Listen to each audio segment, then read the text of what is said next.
जब आप high school में थे या शायद आप अब भी हैं, तो कई विषयों का ज्ञान प्राप्त कर रहे हैं और फिर प्रतिदिन 7 घंटे उनके बारे में लिख रहे हैं।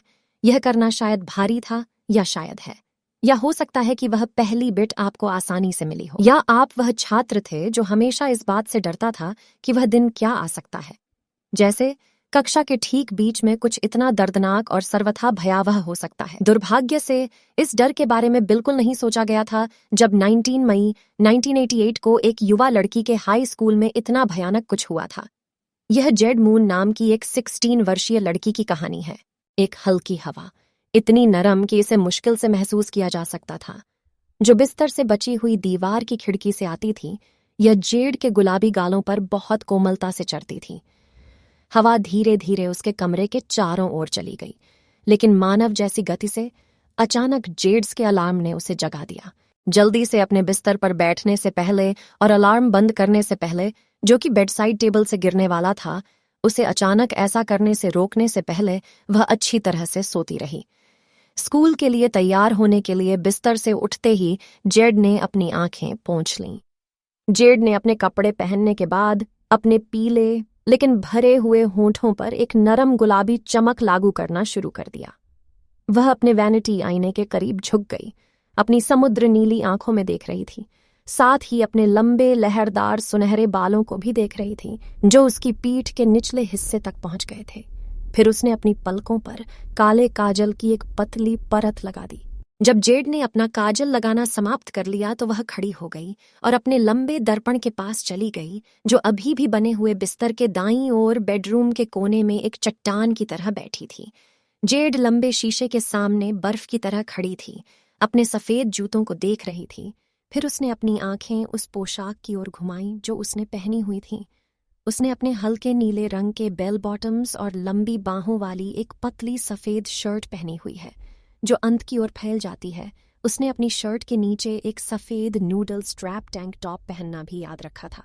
जेड फिर अपना ध्यान अपनी अलार्म घड़ी की ओर लगाता है और घबराहट की एक लहर उसके सिर पर गिर जाती है, क्योंकि वह जल्दी से अपनी वॉलीबॉल वर्दी को गुरुवार से अपने होमवर्क के साथ अपने बैकपैक में डाल देती है, जिसे उसने रात भर छोड़ दिया था। अगर मुझे इस पर कोई कदम नहीं मिला तो मुझे देर हो जाएगी, जेड ने शायद ही सोचा हो। वह अपने कमरे से बाहर भागती है और सीढ़ियों से नीचे रसोई में जाती है और कार की चाबियों के लिए इधर उधर देखती है, लेकिन वह उन्हें कहीं नहीं पाती है। फिर रेफ्रिजरेटर पर कुछ उसका ध्यान आकर्षित करता है। वह करीब जाती है और महसूस करती है कि यह उसकी माँ का एक नोट था, जिसमें लिखा था, प्रिय जेड, मेरे काम ने मुझे आज सुबह जल्दी आने के लिए कहा और मुझे कार लेनी पड़ी। मुझे बहुत अफसोस है। मैं वादा करता हूं कि जब मैं घर पहुंचूंगा तो इसे आप तक पहुंचा दूंगा। जेड ने हाई स्कूल में कदम रखा। उसने अपनी नसों में उत्तेजना का एक बहुत तेज उछाल महसूस किया, क्योंकि न केवल वह जल्दी स्कूल पहुंच गई थी, बल्कि आज उसे अपनी पहली कक्षा के अंत में वॉलीबॉल का अभ्यास भी है, न कि पहली कक्षा के अंत में। स्कूल के दिन का अंत, जो आम तौर पर उसे थका हुआ छोड़ देता था। जेड अपनी कक्षा में समाप्त होने वाले लंबे हॉलवे से चलता है। वह कक्षा में जाती है और अपनी सीट लेती है, क्योंकि शिक्षक उपस्थिति बोर्ड पर उसका नाम चेक करता है। जेड को तब पता चलता है कि वह जल्दी नहीं थी। वास्तव में उसने मुश्किल से ही इसे बनाया, क्योंकि वह कक्षा में प्रवेश करने वाली आखिरी छात्रा थी। जेड अपनी पूरी पीली नोटबुक निकालती है, फिर उसे अपनी मेज पर रखती है और एक पेंसिल लेने के लिए वापस अपने बैग में पहुंचती है। श्री कोबाल्ट, जो कि जेड के बीजगणित के शिक्षक हैं, ये बताना शुरू करते हैं कि वे आज छात्रों को क्या निर्देश देने जा रहे हैं। जैसे ही जेड नोट्स ले रहा है, वह बेहद थकान महसूस करने लगती है और उसका सिर धड़कने लगता है। प्रत्येक धड़कन के साथ उसे अपने सिर के पिछले हिस्से में तेज दर्द महसूस होता है। उसने इस उम्मीद में अपना सिर नीचे करने का फैसला किया कि इससे दर्द कम होगा। 45 मिनट बीतने के बाद जेड ने अपना सिर वापस ऊपर कर दिया, लेकिन वह यह नहीं देख पाई कि उसका चेहरा बहुत पीला पड़ गया था। कभी उसके गुलाबी गाल अब बर्फ की तरह ठंडे थे और उसके कोमल गुलाबी होंठ अब बर्फ की तरह सफेद दिख रहे थे, बैंगनी, और उसकी एक बार जीवित आंखों में अब बैग थे। इस सब के साथ वह स्वयं मृत्यु की तरह लग रही थी। जेड बहुत घूंघे की तरह मिस्टर कोबाल्ट पर नजर पड़ी, फिर उन्होंने आंख से संपर्क किया। जेड, आपको अभी नर्स के कार्यालय जाने की जरूरत है, उसने कहा। भी लेकिन क्यों सर? जेड ने जवाब दिया, मिस्टर कोबाल्ट जेड को देखता है, फिर नीचे उसकी मेज की ओर देखता है और सिर हिलाता है। जेड को उसकी मेज पर नीचे देखने के लिए उसके सिर को हिलाता है। यह वह समझ गई। तो उसने अपनी डेस्क की ओर देखा और खून का एक छोटा सा पोखर देखा। जैसे ही एक और बूंद गिरी, तब उसे पता चला कि क्यों उसकी नाक से खून बह रहा था। उसने अपनी सारी चीजें पकड़ लीं और जल्दी से उन्हें अपने बैग में रख लिया और अपने कंधे पर लंबा पट्टा डाल दिया। जल्दी में वह कक्षा से बाहर नर्स के कार्यालय में चली गई। आपका स्वागत है, मैं कैसे मदद कर सकता हूँ? ओह डियर, मुझे तुम्हारे लिए एक आइस पैक और कुछ रुई लेने दो। जेड की मौत जैसी सूरत और उसकी नाक से खून बहने को देखकर नर्स जॉय ने मीठी लेकिन डरावनी आवाज में कहा। जेड ने नर्स जॉय को अपने चेहरे से खून पोंछने दिया ताकि वह कपास की गेंद को अपनी नाक के नीचे रख सके।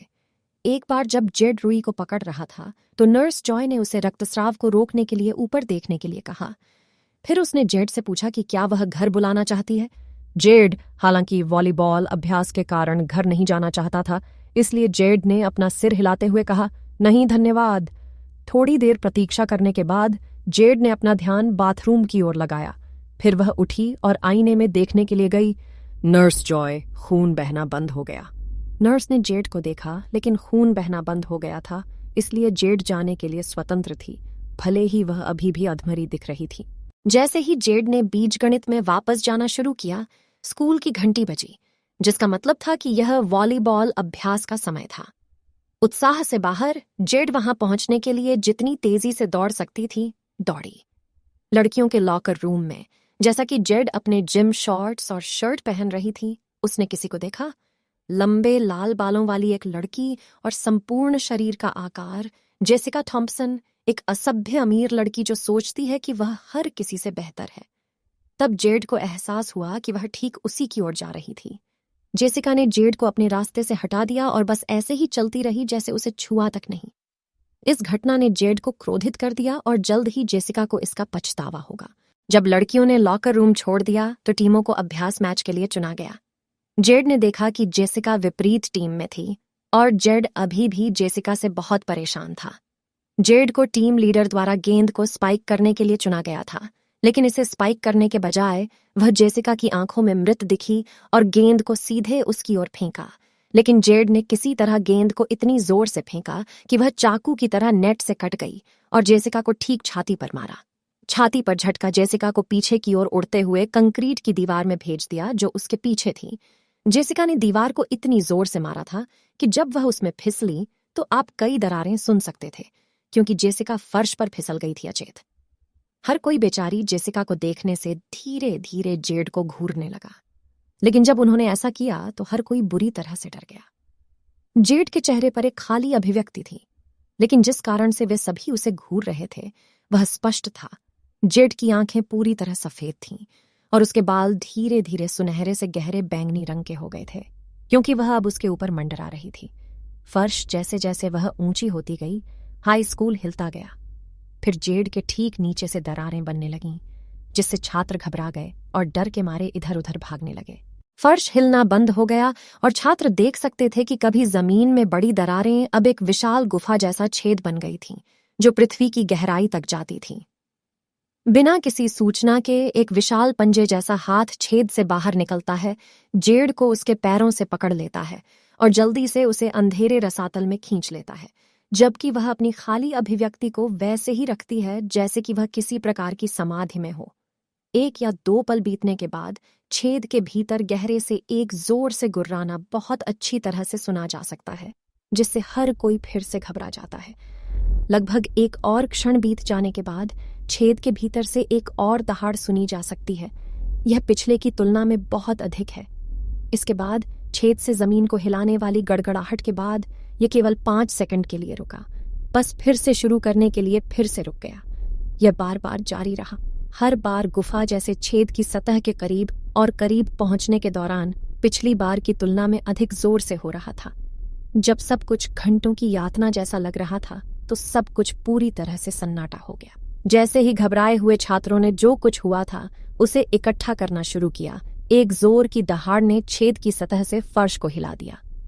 इस दहाड़ के बाद छेद से एक विशालकाय जानवर निकला। एलाई, ओके क्लास, पॉप प्रश्नोत्तरी श्री कोबाल्ट ने कहा कि जेड उनकी आवाज की आवाज से जल्दी से जाग गया। क्या मैं सो गया जब मैंने अपना सिर नीचे कर लिया?